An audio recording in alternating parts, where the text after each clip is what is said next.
You want closure. Maybe you got dumped and your ex didn't give you a real reason as to why. Maybe you were wronged in some way, or like me, you were betrayed, and you weren't given a real explanation or apology. And now here you are, overthinking, confused, hurt. How could they do this to you? Why did they do this to you?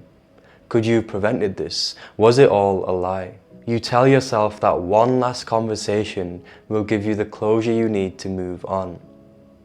I know what it's like to have all those emotions and thoughts running through your head and your body.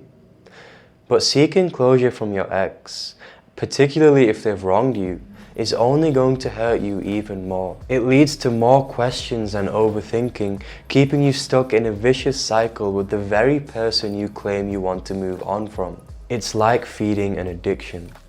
But the closure that you really need has to come from within.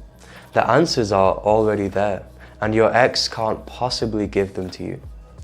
And so in this video, I'm going to explain why the closure you think you need is actually just a myth, and how you can get real closure for yourself. A lot of us are mistaken about what closure is because the real writing is already on the wall. They don't want you. And if they hurt you badly without remorse, then they clearly don't value or respect you. So what more do you need to know? Why they did it? If they ever loved you? When they stopped loving you? Deep down, you don't want the answers to those questions. What you really want is to feel better about yourself. And closure is usually just an excuse to talk to your ex again. Because after all, you don't just suddenly stop having feelings for them. You disguise it as wanting a final conversation, but really it's just a way of holding on. I know this because I've been there. I was betrayed in a way that left me questioning everything, and I tortured myself with those same questions, waiting for an explanation that would somehow make the pain go away. But it never did. I thought I needed closure, and I thought that by somehow hearing her side and perspective would make it easier for me to move on, but I was wrong. What I really wanted was relief. I wanted her to say something that would undo the damage and make me feel valued again, like I was not worthless. And let's just say that did not happen. Don't get me wrong, it's completely normal to want an apology, or at least some validation that your pain is real. It's not a joke to be thrown out like garbage after spending so much time with and investing in someone. So let's run the scenario and say that you do decide to have that final closure conversation with your ex. What are you expecting to happen? That they will suddenly admit they were wrong, take responsibility and apologize for everything they put you through? Trust me, if they wanted to do that, then they already would have. It would not have taken you going back and pouring your heart out for them to feel remorse all of a sudden. In reality, most people who have wronged you will not give you the answers you're hoping for. They might give you their perspective and their side of the story, but that doesn't mean it's the truth.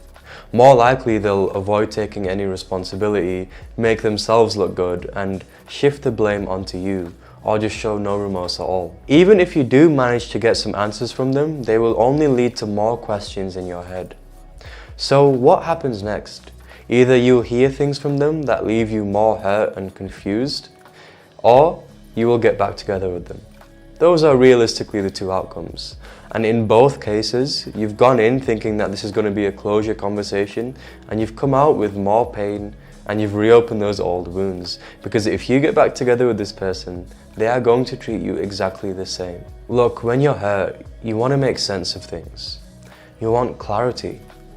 But the last person capable of giving you that clarity is the very person who hurt you. If they didn't respect you in the relationship or did something cruel towards the end, then why would they respect your feelings now?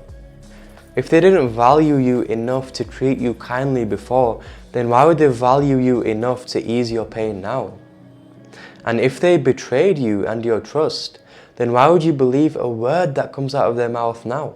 Closure is often less about the answers to the questions you have when you're overthinking, and more so about wanting your ex to show you that they still care. You don't just want to know why, you want them to regret losing you. You want them to miss you and see your worth. But if they've moved on, then they are not in a position to do that for you. What they will probably do is say things to justify their actions and protect their ego.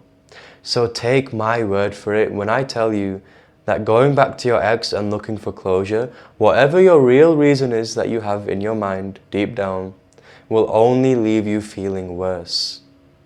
If you want real closure, let me tell you how to get it. Real closure can never come from another person. It has to come from within, and it starts with acceptance. You must accept what happened, even if it's deeply painful. It's not about understanding why they did what they did.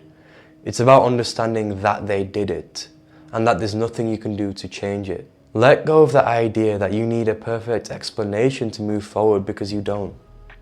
Life is messy. Sometimes people's actions will make no sense to you, and they will hurt you. You may never know what their real intentions were or what they were thinking. I mean, clearly this person is not who you thought they were, and that's okay. Closure is not about their honesty or validation. It's about recognizing their actions for what they are. How they treated you is the closure that you need. Even if they didn't do something blatantly cruel, the fact that they left or weren't honest speaks volumes. Focus on that truth, not on chasing vague explanations. It's also about accepting your own feelings. You might still love them despite what they did, and that's okay. You might feel angry, hurt, bitter, confused, lost, and that's okay too. You don't need to force yourself to get over it straight away, but there's absolutely no need to share these emotions with your ex. Instead, sit with your emotions, let them flow through you, and understand that they are here to teach you something. The anger, grief, sadness, and pain you feel are guiding you to protect yourself. Feeling these emotions does not make you weak, but making the decision to reach out to your ex for closure does. And that may sound harsh, but I say it as someone who is guilty of doing so and learning the hard way that it only prolonged my healing. Real closure is not easy.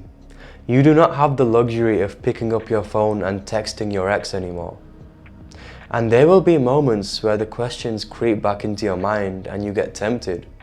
But in those moments, remind yourself, you do not need their validation. You do not need their explanations, and you do not need their apology. You have to truly believe that you are enough on your own, and the peace you're looking for is not going to come from them. You must create it yourself. The energy you're wasting torturing yourself by revisiting the past and overthinking, asking yourself those questions, that energy can be channeled into making you feel fulfilled in the present moment. You can move forward not by ignoring your emotions, but by accepting that life moves on regardless, and there is joy to be found even after the worst heartbreak. The more you go and live your life, the less space your ex will occupy in it. And so when you're hurting, in your darkest moments and you're craving closure, just remember this. Any closure that involves your ex is a myth. Real closure comes from you. By moving forward, you will find that what you really needed was not an apology or an explanation from them. It was the freedom to finally let go. So I hope you enjoyed this video and could find some value from it. If you did, leave a like and subscribe for more, and I will see you in my next one.